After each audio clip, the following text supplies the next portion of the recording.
দর্শক, আমি এই মুহূর্তে অবস্থান করছি কবি নজরুল ইসলাম কলেজে। আপনারা ইতিমধ্যেই জেনেছেন, গত রবিবার ডক্টর মাহবুবুর রহমান মোল্লা কলেজের একজন শিক্ষার্থী ঢাকা ন্যাশনাল মেডিকেল কলেজে চিকিৎসারত অবস্থায় মৃত্যুবরণ করেন।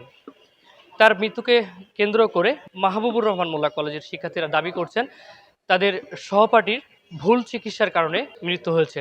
এই ঘটনাকে কেন্দ্র করে গত রবিবার তারা ন্যাশনাল মেডিকেল কলেজে হামলা চালায় এবং ন্যাশনাল মেডিকেল কলেজের পাশে অবস্থিত ঢাকার কবি নজরুল ইসলাম কলেজে পরীক্ষারত অবস্থায় শিক্ষার্থীদের উপরে তারা হামলা চালায়। শুধু কবি নজরুল ইসলাম কলেজ নয়, পাশে অবস্থিত সরকারি শহীদ সোহরাওয়ার্দী কলেজেও তারা হামলা চালায় এবং এরই প্রেক্ষিতে গত সোমবার কবি নজরুল ইসলাম কলেজ এবং সোহরাওয়ার্দী কলেজের শিক্ষার্থীরা তারা মাহবুবুর রহমান মোল্লা কলেজে একটি মিছিল নিয়ে অগ্রসর হয় এবং মাহবুবুর রহমান মোল্লা কলেজে হামলা চালায়। হামলার ঘটনায় মাহবুবুর রহমান মোল্লা কলেজ একেবারেই ধ্বংসস্তূপে পরিণত হয়েছে এবং সেখানে কিন্তু শতাধিকের বেশি ছাত্র আহত হয়েছে বলে আমরা জানতে পারি এবং ইতিমধ্যেই কিন্তু এই তিনটি কলেজ অর্থাৎ মাহবুবুর রহমান মোল্লা কলেজ এবং শহীদ সোহরাওয়ার্দী মেডিকেল কলেজ এবং কবি নজরুল ইসলাম কলেজ সাময়িকভাবে বন্ধ ঘোষণা করা হয়েছে।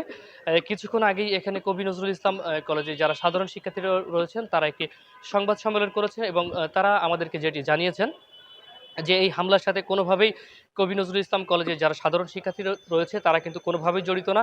তাদের পক্ষ থেকে নির্দেশনা ছিল কোনোভাবেই তারা মাহবুবুর রহমান মোল্লা কলেজে হামলা করতে চায় না, কিন্তু কোনো একটি তৃতীয় পক্ষের ইন্ধনে কিছু শিক্ষার্থী বা তৃতীয় পক্ষের লোকজন তারা কিন্তু অতি উৎসাহী হয়ে তারা মাহবুবুর রহমান মোল্লা কলেজের দিকে সকালে একটি মিছিল নিয়ে যাত্রা করে এবং সেখানে যে হামলা করে।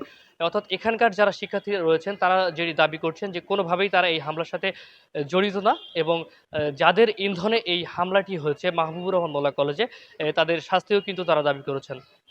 তো এই ছিল আমার কাছ থেকে কবি নজরুল ইসলাম কলেজ থেকে সর্বশেষ।